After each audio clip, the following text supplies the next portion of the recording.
So many of us spend our lives trying to be understood.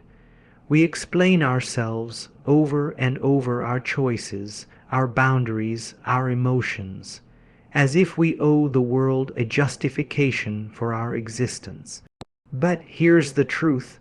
The moment you feel the need to constantly explain yourself is the moment you've begun outsourcing your sense of worth. And that, my dear, is where your power starts to slip away. There is a deep psychological pattern behind this, one rooted in childhood, in our early conditioning. From a very young age, many of us were taught that love and approval were earned, not given freely. We internalized the belief that to be accepted, we had to make ourselves digestible to others. We learned to be pleasing, to be palatable, to make sense in the eyes of others even when it didn't make sense to us. And so we became experts at self-explanation, as if convincing someone else could somehow make us more real, more right, more worthy. But healing begins the moment you realize you do not need to be understood to be valid. You do not need to justify your boundaries to protect them. You do not need a round table consensus to trust your intuition. Your inner voice is reason enough. When you go ghost, not in bitterness, not in avoidance, but in clarity, you reclaim the energy you've been leaking through explanations. You begin to affirm your choices not by words, but by quiet action. You're no longer trying to win anyone over. You are choosing to stand with yourself even when no one else claps. This is not about being cold or unkind. This is about being sovereign. It's about understanding that validation must first come from within. When you know who you are, you don't rush to correct people's misconceptions. When you trust your own process, you don't panic when others don't understand your silence. Silence in this way becomes a declaration. I no longer need to be seen to be whole. Philosophically, this is about turning inward, about recognizing that your inner world is not up for public debate. The sacred parts of your being do not need exposure to be real.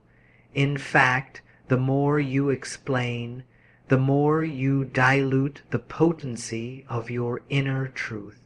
Some things are not meant to be translated. They are meant to be lived. Now, let's be clear. This isn't about shutting down communication or walling yourself off from intimacy. It's about discernment. You don't need to ghost everyone, but you do need to ghost the habit of betraying yourself to be understood. You need to walk away from the constant compulsion to explain what already feels true inside you. When you stop explaining yourself, something beautiful happens. You begin listening more deeply to yourself.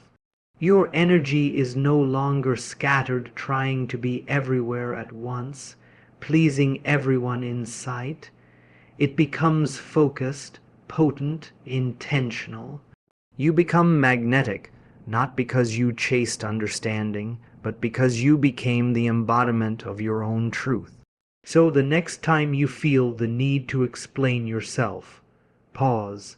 Ask yourself, am I trying to connect or am I trying to convince?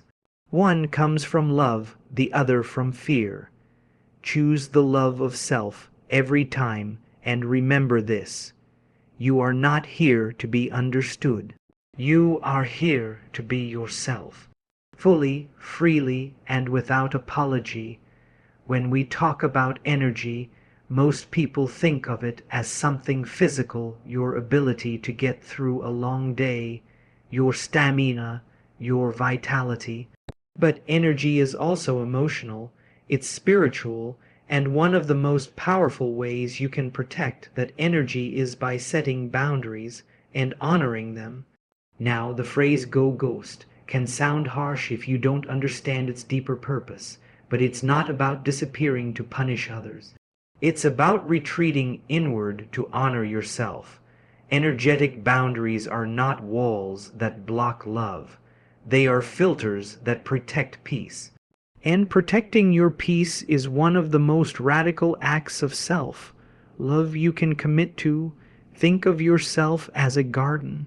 Not everyone gets to walk through your space and touch the roses. Some people come with heavy feet, careless hands. When you don't have boundaries, those people step in, and they crush what's blooming. Setting energetic boundaries, choosing when to speak, when to stay silent, when to walk away, is how you keep your garden alive. The psychology behind this is simple but powerful. Human beings are wired for connection, but not at the cost of self. When your nervous system is constantly on high alert, trying to manage how others see you, how they receive you, whether or not they approve of you, you lose touch with your center. You become reactive, drained, disconnected from your intuition when you go ghost. In this context, you are giving your nervous system space to reset. You're allowing your mind, your heart, and your spirit to realign without the constant noise of expectation. You step out of the pattern of overgiving, over-explaining, overextending, and instead you return to self. There's a great misconception that boundaries are cruel, but let's reframe that. Imagine someone builds a beautiful home and puts a fence around the yard, not to keep people out, but to define where care begins. That fence says, this space matters. What happens here deserves intentionality. You deserve to be treated with the same level of intentionality. And when you set energetic boundaries, you're not saying others are wrong. You're saying you are sacred. Philosophically, this is about reclaiming authorship of your inner world. You are not required to keep making yourself available to energy that depletes you. You are not obligated to carry emotional weight that is not yours to hold. You are allowed, no, called, to preserve your energy so you can do the work your soul came here to do. This isn't about avoidance, it's about awareness. When you become aware of how your energy is being spent, you begin to make different choices. You start to say no without guilt. You start to walk away from chaos without a need for closure. You stop explaining your limits and begin living them. Here's what's so beautiful. The more you honor your energy, the more you invite others to do the same. Your boundaries become a mirror for what is possible. You become an example of what it looks like to live from center, not from obligation. You were never meant to be available to everyone. You were meant to be available to yourself first. And when that becomes your foundation, every relationship you build is rooted in truth, not performance. So let this land deeply. Protecting your energy is not selfish, it's sacred. Honor your space and watch your spirit begin to bloom. We live in a world that celebrates noise, constant updates, constant conversations, constant explanations. But somewhere within that noise, we begin to forget the sound of our own soul. We begin to lose clarity. That's why choosing silence is not weakness. It's wisdom. Silence is not avoidance. It is an invitation. It is a return to the self, to the place within you that doesn't need to perform, convince, or explain. There's a healing that happens in quiet that words simply cannot reach. In silence, the nervous system can settle. The inner dialogue that's been racing can slow down. You begin to hear what is underneath all the mental chatter: truth, longing, direction.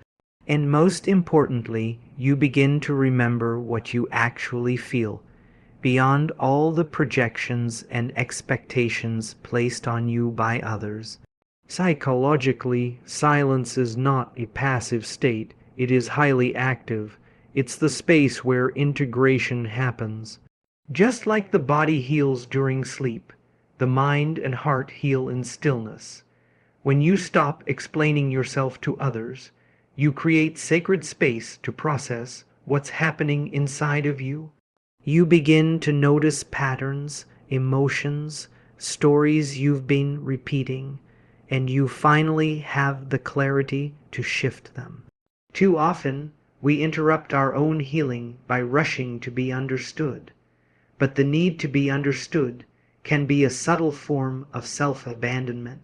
It says, I will believe in my feelings only if others validate them. That is fragile ground to build a life upon. Instead, when you step into silence, you say, I will hold space for my feelings whether or not they are seen. That is real power. Silence also offers you something rare in today's world, sovereignty. It gives you space to make decisions that are not reactionary but intentional. It lets you observe rather than absorb. It allows the emotional charge to dissolve before you act. In this way, silence becomes a form of self-respect. You are no longer flinging your energy outward in hopes that someone will catch it and understand. You are keeping that energy within, letting it deepen into wisdom. Philosophically, this touches something ancient. Across spiritual traditions, silence has always been a portal to the sacred. Whether in meditation, solitude, or simple reflection, silence connects us to the divine within, and in that stillness, something profound happens. You remember that you are already whole. Not because someone said so, not because you explained your story perfectly, but because your being is inherently complete. You are not obligated to narrate every moment of your transformation. You are not required to provide a running commentary on your boundaries or your growth. Some things are too sacred for public display. Some parts of your journey deserve to remain between you and your higher self. So yes, go ghost when you need to, not as a punishment to others, but as a promise to yourself. Go quiet. Go inward. Let the silence recalibrate your mind, your nervous system, your spirit. Let it remind you that just because no one else sees your evolution doesn't mean it's not happening. Let silence be your sanctuary, not your shame. Let it be the sacred container where you gather your strength, realign your path, and choose again, this time from a place of power, not performance. And always remember this, in silence you do not disappear, you return. There's a profound misconception that detachment is cold, or that when we choose to distance ourselves from certain people, habits, or expectations, we are being selfish or dismissive, but that's not the truth. In fact, detachment, when done consciously, is one of the most loving and aligned decisions you can make. It means you are choosing clarity over confusion, growth over repetition, alignment over obligation. You are not here to carry everything. You are not here to hold together relationships or patterns that no longer honor the person you're becoming. Yet so many people stay entangled in what is familiar, simply because it feels safer than the unknown. We confuse consistency with compatibility, and we remain emotionally invested in situations that have long stopped serving our evolution. But detachment, true detachment, is not about closing your heart. It's about freeing it. Psychologically, detachment is a powerful boundary. It says, I no longer tie my identity to how you respond to me. It is a choice to step out of the dynamic of emotional dependency. It does not mean you stop caring. It means you care enough to stop compromising your peace. When you begin to detach from external validation, or from roles that ask you to abandon your truth, you feel worthy, unworthy, unclean. You begin to recognize your own inner compass. So often, we stay in the loop of over-explaining ourselves because we want to be liked, or because we don't want to be misunderstood. But ask yourself this: is it truly respectful to your soul to keep showing up where you are not fully seen? Is it really love if it requires you to shrink or justify your wholeness? Philosophically, detachment is not a severance, it's a realignment. It's choosing to come back into resonance with yourself, even if it means letting go of the noise, the distractions, or even the people who no longer fit the rhythm of your growth. You do not owe anyone your suffering. You are allowed to evolve without explanation, and you are allowed to walk away quietly. You are allowed to say, "This no longer feels like truth," and simply redirect. When you release the need to constantly explain or fix things outside of you, you make space for healing inside of you. You shift your energy from defense to creation. You no longer pour energy into preserving appearances. You start investing it in cultivating authenticity. That is the power of detachment. It opens the door to a higher standard of living, where peace is not a reward you earn, but a baseline you maintain. This also means recognizing when your presence is being diluted. If you are constantly having to translate your worth, negotiate your boundaries, or defend your inner knowing, that's a sign you are out of alignment with your environment. Detachment invites you to step back, not because you're better than anyone, but because your spirit is asking for room to breathe. Going ghost in this light becomes an act of deep spiritual self-trust. It is not rejection, it's redirection. It is not avoidance, it's awareness. It is the bold decision to stop explaining and start embodying. And that embodiment often requires solitude, silence, and a firm yet gentle release of what no longer resonates. So give yourself permission to detach, to recalibrate, to let go.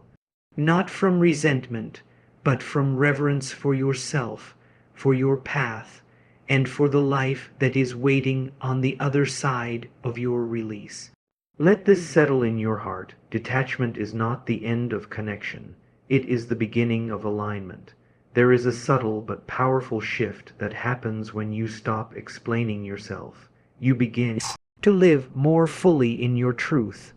The act of constantly justifying your choices to others is not just emotionally draining, it's disempowering.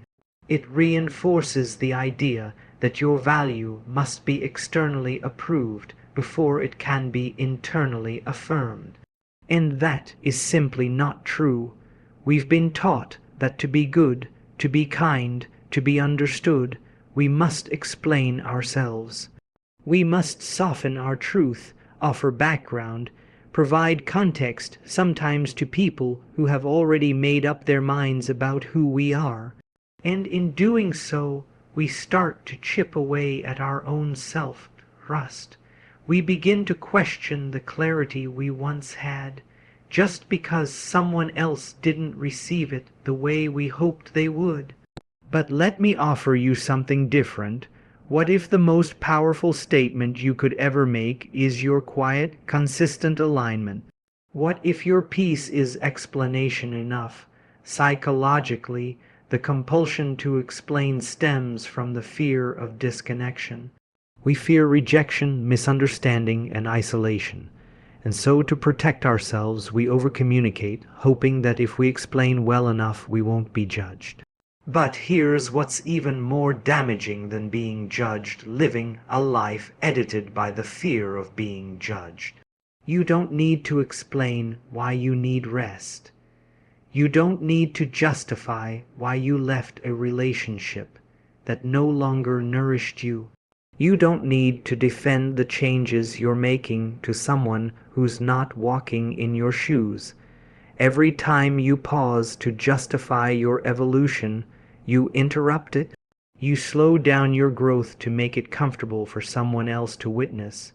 Philosophically, this is about embodying your truth, not selling it. There is a quiet strength in those who don't argue for their decisions. They simply live them, and in doing so, they become deeply magnetic. Why? Because integrity doesn't require performance, it resonates. It speaks through action, energy, presence.